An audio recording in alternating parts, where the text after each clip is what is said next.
talk about it as a framework, but most people, unless they're in the business, they don't know what that means. And so I might say, it's a sort of, I talk about the Black feminist history because I think that's really important to place that, and that it's this critical framework. And then I give the example from Crenshaw that, some people experience, you can, single discrimination, because of this, or multiple, but intersectionality is really concerned with that sort of distinct, specific intersectional space. And so the example I use with my physician today was about Black trans women, and how, and I link that to different outcomes. And I was talking to her about HIV. I was talking to her about homicides. I was talking to her about police violence, and she was like, "Oh, and so I gave her some data from the National Trans Survey showing that Black trans people in that survey were much less likely to report that they would call the police if they needed help, because they had all of these experiences of being beaten up by the police and all of that.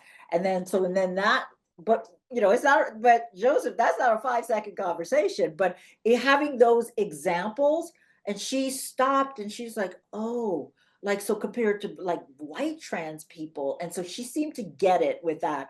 But I was thinking about this just today. I'm like, damn, I got to get this down. And, as somebody who talks about intersectionality all day long, because it's so complex. And how do and if you talk about where, just intersecting systems of oppression, people don't, in my experience, that doesn't really register. You really need sort of a concrete example. And if you can link that to different data points, whether different health inequities, I find that that's been really helpful.